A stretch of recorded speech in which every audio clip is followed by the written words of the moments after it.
Hey, I'm Josh Aftel. On this week's episode of Make It Photography, we're talking with Brian Day. Brian's run into a number of happy accidents along his pathway towards learning photography that have resulted in amazing things like long exposure drone photography. Come check out the different things that Brian's done all on the streets of Detroit on this week's episode.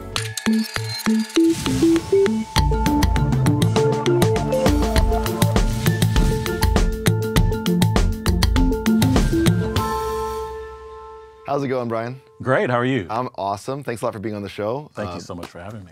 How did you get into drone photography?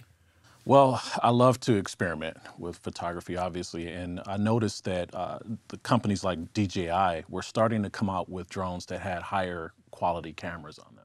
And as the sensors started to increase on the drones, I thought, hey, this would be a great opportunity to use the drone as an actual camera. Tell me a little bit about that first drone photo. Yeah, so the first drone photo, I went downtown Detroit. One of the big iconic buildings is the GM Renaissance Center. So I was thinking, it'd be nice to get a great shot of that. It was nighttime. I didn't know much about how to control the drone. And so as I got the drone up at the point where I wanted to take my shot, I just followed whatever the exposure needed to be for that time of night. So I was thinking I needed about an 8-second exposure. 8 seconds in the sky. In the sky, Wow. but again, I was new, I was experimenting, I didn't know how it was gonna work out. So I started the exposure, and at the end of it, I ended up taking like 4 or 5 different exposures. And when I got back and reviewed the images, I noticed that there was a slight drift in the drone. You know, it was pretty stable, but it drifted just a little bit because of the wind. And I liked the effect that it created from a long exposure perspective. So after I saw that effect and I figured out why it happened, then I started trying to do it intentionally. Right. And so it was that experimentation that led into sort of a new technique for me. How have you been taking that, and what directions have you been going in since with your drone photography? Well, obviously, again, being from Detroit, my passion in a lot of my photography is centered around the city of Detroit. And so I've always been interested in new ways to capture the city, new ways to look at the city. So the drone has been an addition to a series of techniques that I've been looking at to get different views on the city. And so I've really enjoyed using the drone to take pictures from perspectives that people never see from the city. So looking directly down on a freeway interchange or over an interesting piece of architecture. And the landscape almost becomes sort of abstract. You know, when you take it from looking at the horizontal view of the architecture to looking at a vertical view, it completely changes everything. How did you decide to use Detroit as this kind of focus point of your work? Well, I was born and raised in Detroit, and so growing up around the city, obviously I've seen a lot change over the years. And so that sort of led into me experimenting with street photography, architecture photography, and then finally, as I mentioned, the aerial drone photographies. Street photography is one of those things, at least for me, where I love it, I love consuming it, but I have a really, really hard time creating what I feel is good quality street photography. Like, talk me through your process. Like, how do you go out there and how do you capture the images, and why do you shoot the shots that you shoot? Well, the thing I love about street photography is that you don't have control over anything. You can't control the players or the characters that are walking across the stage, but you can control when you decide to frame, how you frame, and how you expose and take the shot. I think different photographers have different motivations when they go out to take street photography. Sometimes you think about Cartier-Bresson, a lot of his street photography centered around geometry, and there were certain geometrical things that caught his eye. But then there are other photographers that in their own mind, street photography is sort of an inside joke. So they're looking for quirky things that are happening on the street, juxtapositions and interactions that you probably wouldn't imagine, you know, if you sat down and tried to picture a scene. And to see those things happening is interesting to have a camera and be able to catch them.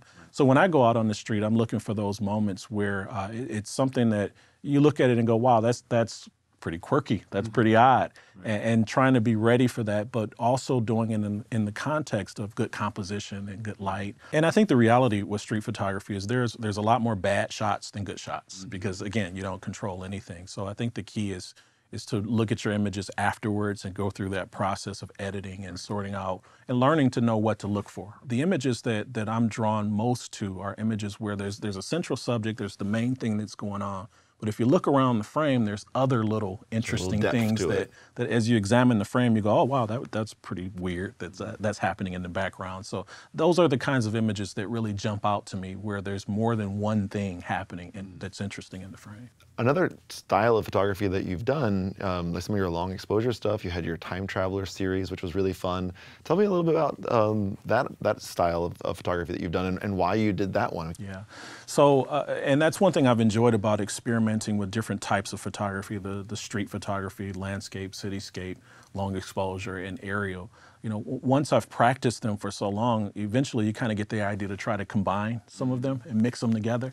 And so the Time Traveler series was a series that was more of a conceptual. I would set up the camera and I was dressed in a suit with a fedora and a briefcase and standing in different locations around the city, locations that were somewhat significant to me as a child that had maybe changed significantly over the years. So I would set up the camera and get these sort of stage shots. But as I learned more about long exposure photography, then I thought, well, why not mix the long exposure stuff with the time traveler stuff? And so it was that blending that came from the experimentation in those images. You know, I think it'd be really fun to actually like go take a look at some of your photos and talk about a couple of them. Cool, let's do it. Let's do it.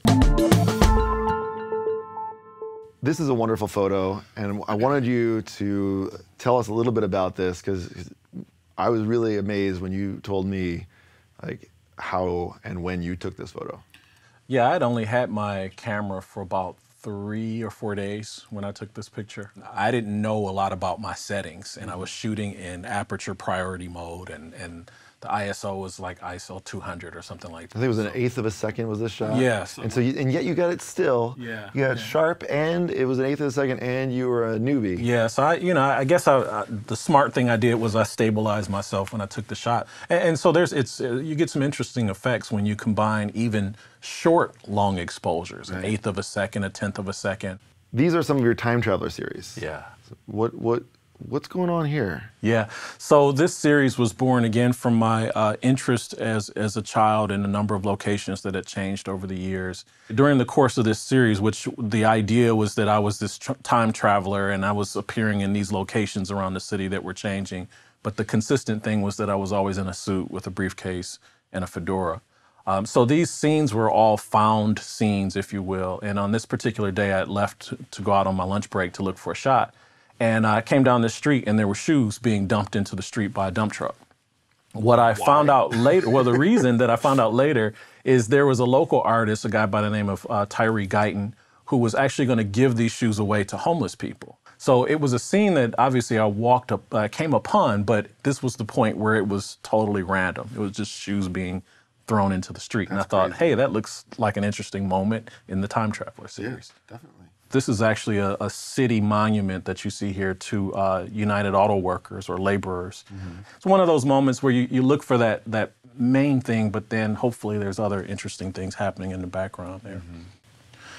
In this photograph, I was just walking along doing street photography, looking for a different scene, and there was just a bunch of birds, and as I walked through, I snapped a photograph. But when I look back at it later during the edit process, it was just something interesting about the wings of the birds and the highlights on some of them, and I just thought that it had a nice aesthetic value. This is an example of what we were talking about earlier with the long exposure photography and how that sort of mistake that happened very early on as I was learning what I was doing with the drone. Then I started to find out or experiment with how long I could get an exposure to go before it got shaky. Find out? Like, what was the This was about magic? a 9-second exposure. 9 seconds. Wow, that's yeah, pretty good. so these were cars that were zipping by late at night, over the freeway, two interchanges of the freeway. This again is another aerial photograph. Obviously, this hotel was built in the early 1900s, and it was recently remodeled after it sat abandoned for many, many years. And I figured if I got the camera up high enough, then maybe this courtyard in the center would get pretty dark. This is the Belle Bridge that leaves a state park in Detroit. This is water on either side of the bridge, of course, and you get sort of these streaks going up. So it's that experimentation and combining those different techniques. I've been to Detroit once, and looking at your work makes me want to go there. And I think that's a hallmark of a great photographer, is just being able to connect with individuals. So you've done a wonderful job with that. And I really appreciate you coming in and taking us through all of your photos. Hopefully folks at home have a chance to take advantage of some of these ideas that you've shared and go out and take more photos. Awesome. So this Thank has you been so a lot much of for fun. having me. I really appreciate it. Thank you. And thank you everybody for joining us. This has been another episode of the Make It Photography Show, and we'll see you next time.